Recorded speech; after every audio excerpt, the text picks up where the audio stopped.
Hey guys, so I'm gonna go through a bit of my talent and gear for you. So this run here, I'm doing live stream. We're doing a bit of a, you can say orb run, but we actually do the whole run, kill all the boss. We even summon the mini boss as well too. And as you can see, I have 21 point in arcane talent. I use this for my PvP talent as well too. So thing about talent and how you speak is really, there's no right and there's no wrong. It's how you play and what fits in your play style. For me, I can use this for dungeon run and also battleground or PvP.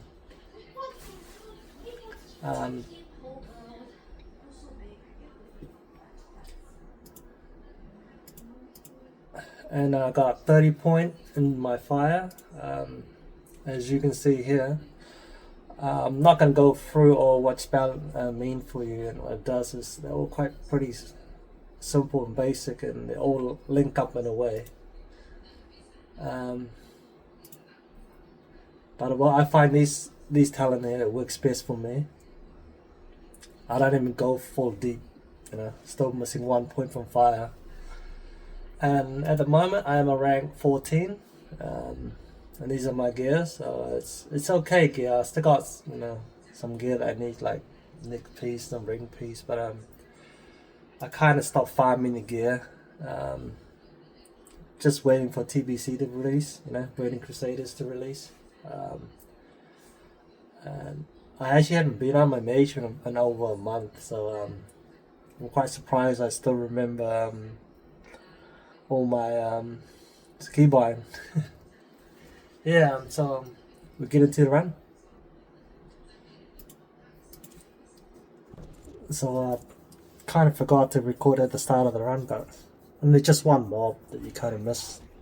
It's pretty straightforward run. Did a girl run. Very awesome group. Yeah. Live side, you just go to the left once you enter through the cave side. So we went to the left, and got a good tank, good healer, and we all mentioned about the DPS. DPS is always good. But yeah, it's a quick run, 40-minute run, pretty decent job. Again, I haven't played my Mage for over a month, so we didn't actually win hard. We took our time. I think we could have run it much faster than this because we did have 5 people. You can do this run of 4, even 3, if you want to be hardcore. Look, 2 Mage can do it, so yeah. Talk you guys through a bit later on.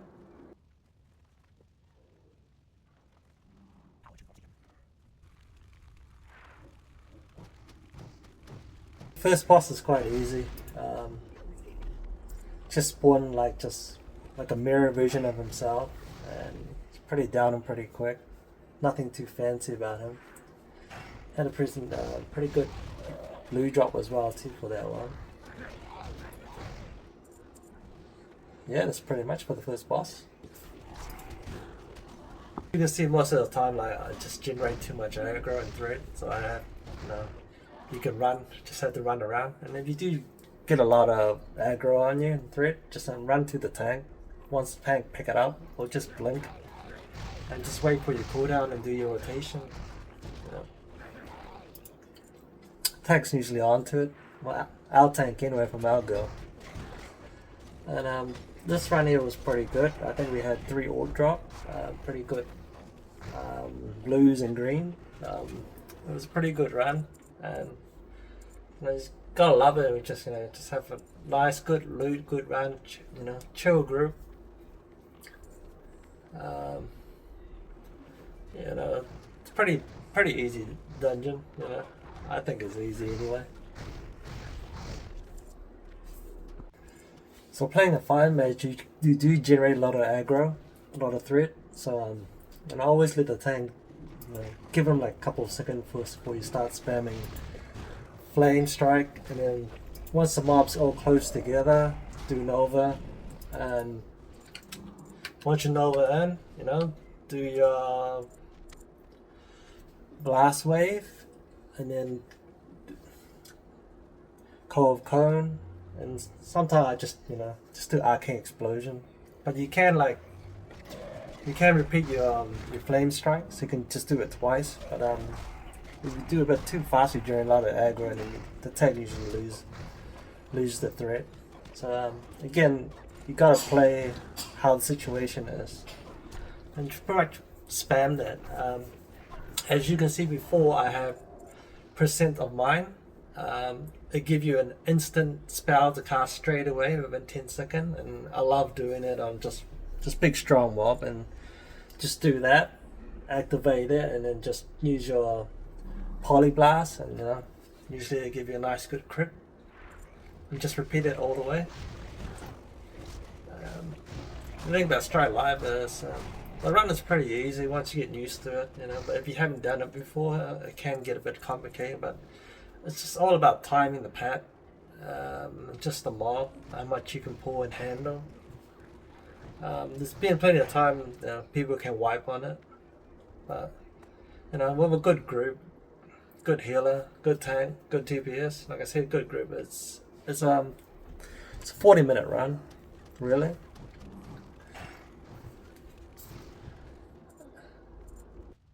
Yeah, so it doesn't take too long to get it to the live side.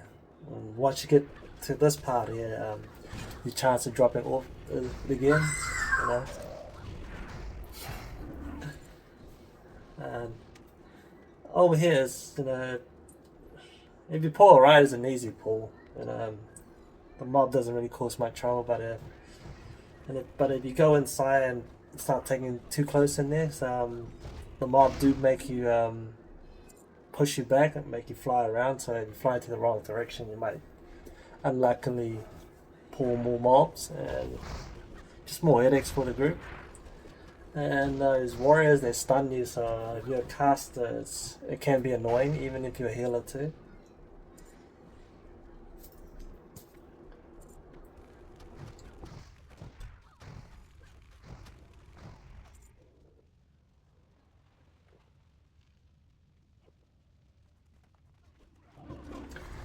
Okay, this boss here, Timmy, he hits hard, you know.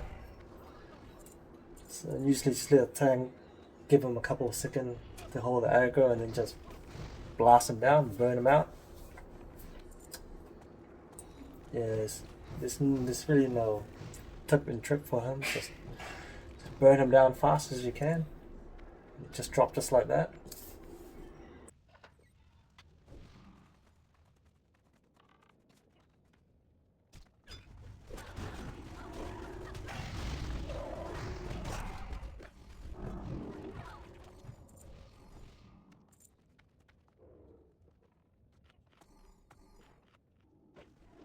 So once you clear a few mobs here, you see a red like Yao sign, a criminal gallon Yao. That's when the skeleton will come from behind. So sometimes even I forget about the skeleton. Yeah. They're not a trouble, but they can, you know, can be annoying. So yeah, so once you hear that, once you clear the mob down, you hear the red yowling sound. Yeah, the skeleton will come from behind, will spawn from behind and mob with them. Shouldn't be any problem for them.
this boss here, well, mainly just need to kill him fast, burn him down. He does spawn some ads, so there's a cannon there, and usually a healer or a DPS can just loot the cannon and just fire the cannon at the extra mobs, and then just down the boss. That's pretty much what you have to do for this boss here. Got a pretty good drop for this here. Like I said again, we had a pretty decent run, and yeah, had a first orb drop before, so looking pretty good.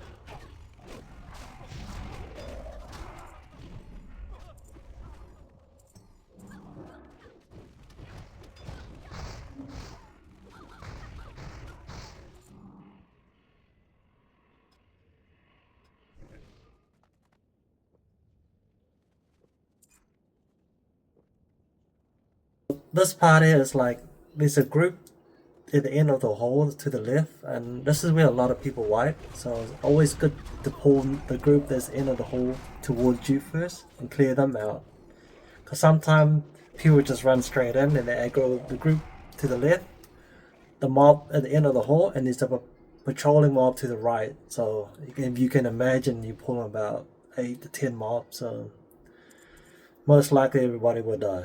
So be careful with this part here.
This guy here, he gives 100% orb drop, so if you do a whole run, nothing drops, and this is the guy here will drop.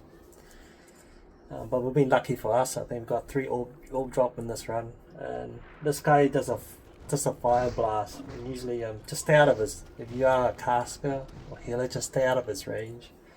And if you mill, you can take the hit. Really, it doesn't really do much damage. Quite a simple boss. It's easy and down. Okay, this last boss here, you take him down to about 3/4 of the way, and he will stun you, and then he will transform to a demon, and sometimes he mind control you or fear you or put you to sleep. But we had a good group, so we had no problem killing him. Just kill him fast. And after him, we summon a mini boss. You had to do some tier or 5 quests, I think, for it. Not too sure. One of the guild group guys, he has it, so we summon it. And the mini boss, they fear like the guy. So we always kill the guy with the shield first, because he actually quite easy to kill. The other guy takes a bit longer and harder to kill. So once you kill the shield guy and go straight to the other boss, and a treasure box will appear and you can get the loot. Thank you for watching, guys. See you next video.